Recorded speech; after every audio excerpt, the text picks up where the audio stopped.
guys, as promised, I'm going to show you guys how I set up my gain on my amplifier using the multimeter and the formula, power times resistance. Alright, first thing I do though is I unhook these back deck speakers to make sure that they're unhooked, because I don't want to be playing the test tone through that. Then the next thing you want to do is you want to get your tool and take out your subwoofer connects, and you want to replace those with your multimeter. You want to replace those with your multimeter leads. Make sure they're in there. Don't touch none of this. Well, I got the car off, so always have your car off when you're doing this too, guys. You don't want to touch anything and short anything out. Always do that whenever you're going to mess with any wires on your amplifier. At least that's my advice for you. Alright, now after you got that in, you're going to do your math before you even worry about turning this thing on, turning the multimeter on. First, you want to find out this number. You want to find out what your volts, what you're going to set that gain on that amp at. And to do that, you have to find out what power level you're trying to get the ohm to put out. To get the amp to put out. Alright, so this amp here, it does 3,000 watts at 1 ohm and 2 ohms. Okay, so, but I don't want to push 3,000 watts to this subwoofer because it's 1,500 watts RMS. That's the ratings for it. So, I do put more on it. It can take more, but just as an example, I'm going to show you guys how I would do it, especially getting a new sub. If you didn't know the sub or something, to find out, until you find out how much power the sub can take, go by its ratings first. Okay, so if we do it like that, we're going to do 1,500 RMS, my sub's rating, times the resistive load. Dual voice, I got a dual voice coil 4 ohm sub wired in parallel to the amp, which brings my load down to 2 ohms. So that's 1,500 times 2. We'll do it on our calculator.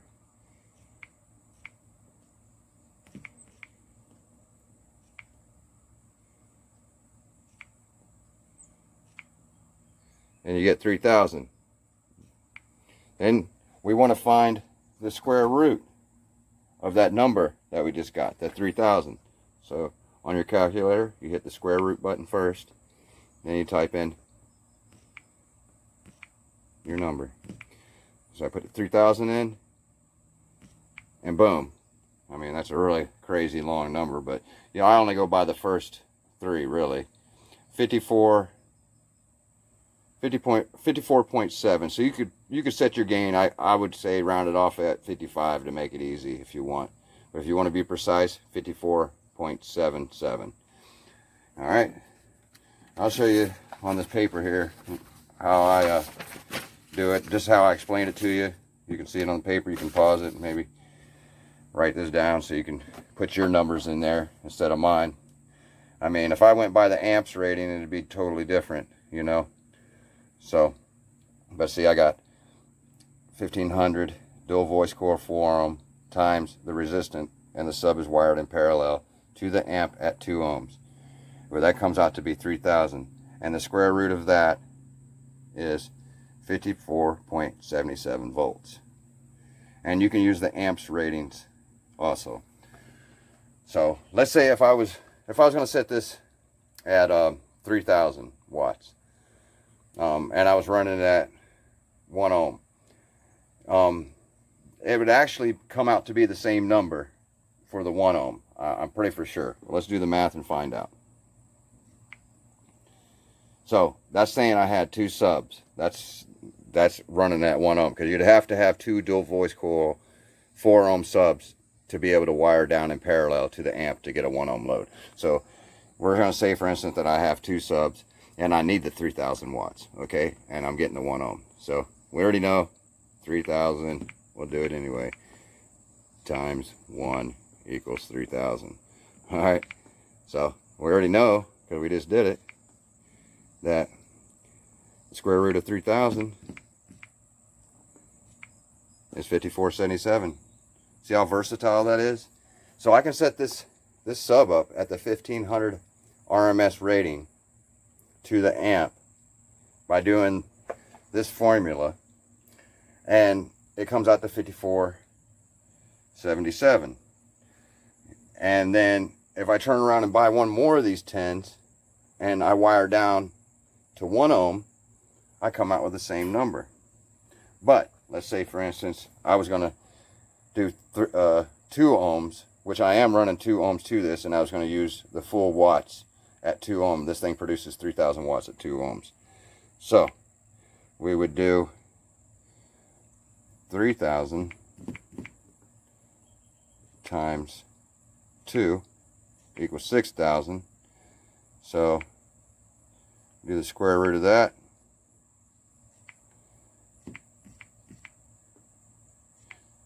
$77 volts. So that's pretty high, you know. You can set it at 77 volts on 2 ohm. But you see how the formula works, though.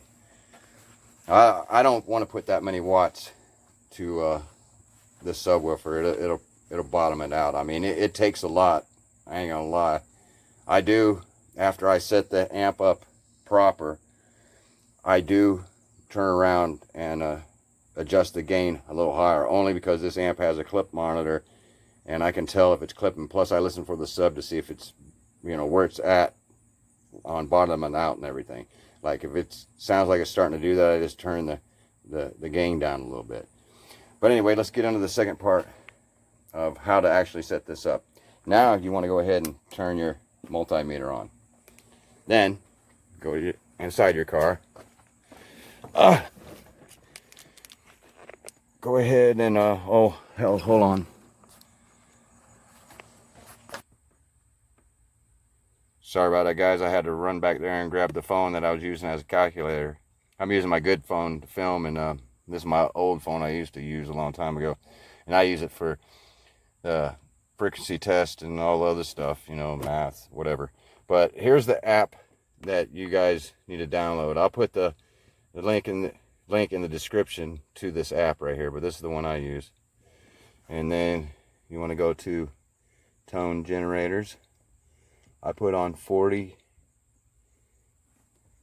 hertz test tone for 200 seconds, because you want to have enough time to fiddle with it. Don't push generate yet. Now you want to start your car. Wait, everything kicks on. I know that this head unit don't distort at 40. I know that for sure. It goes up to 46. Okay, I'm going to set it right at 40. Then go into here. Make sure your bass is at 0. You don't want to use the EQ on and settings on your radio, your head unit, and your amp. Your amp's going to do all that, alright? So, anyway, bass is at 0. Treble 0. Balance, it don't matter. You can have that even. But the fade, I fade it all to the rear. This is how I do it. That way, the door speakers aren't playing the test tone either. Now, we want to go ahead, make sure also that your phone is turned up, the volume on it, or whatever you're using to run the test tone, iPad or whatever you're using. And then you hit, well, first of all, let me do this. Let me make sure that before I run that test tone that all these are turned down, and I turn the gain all the way down. The bass boost, I never touch those. I never turn them up at all. The low pass, though, you want to turn it all the way up to run this, to set it. You want the full power, full frequencies coming through when you're setting this. And I get gain all the way down. Let's try this again. Let me turn the dang light off on this one. Alright, 40. Next, 200. Start the car.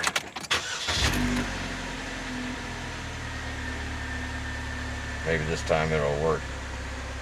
This is my Samsung. I know it'll work on this one. We're still at 40, so we're all good. Hit generate. Now, go back here. And you see it's already reading. It must be barely on or something. 8 point. too. But make sure this high pass, let me double check on the high pass and make sure that it's down. High pass is down, low pass is up. Alright, now slowly start turning the gain up, and I need to get around 55.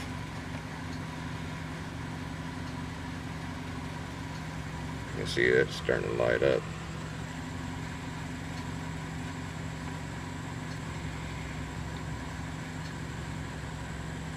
Oh, went too far.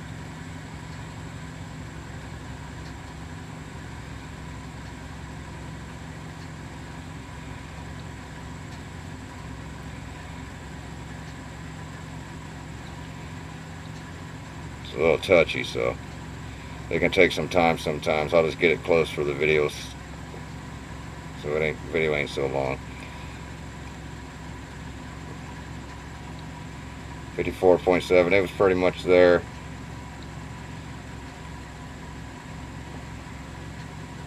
$54.6, that's close enough. Alright, so you guys get the idea. Now that I got that, what I would do now is I would hook the back speakers back in, go into the car, turn this off so it stops playing. First of all, you don't want to keep running sound through it. And then here, I'm going to go ahead and fade it back. Don't forget to do this. So you got your front speakers again. And then play a song at the level that you set your head unit at. I got mine at 40. And listen for your subwoofer. I'm not going to do it because I don't want copyright on this one. But I would play a song that I knew had a lot of bass in it and good vocals and tones.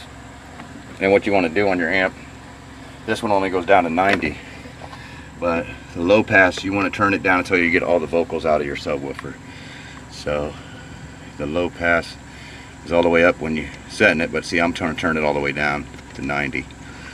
Then the high pass, you don't want your subwoofer playing lower than it's capable of, and you don't want all the extra in it either. So they usually say my box is tuned to 34 hertz, so they say 5 octaves or something like that below your box tuning for your high pass. So I'm gonna set mine at around, let me turn the light on this camera so it brightens it up. Set mine at around 30.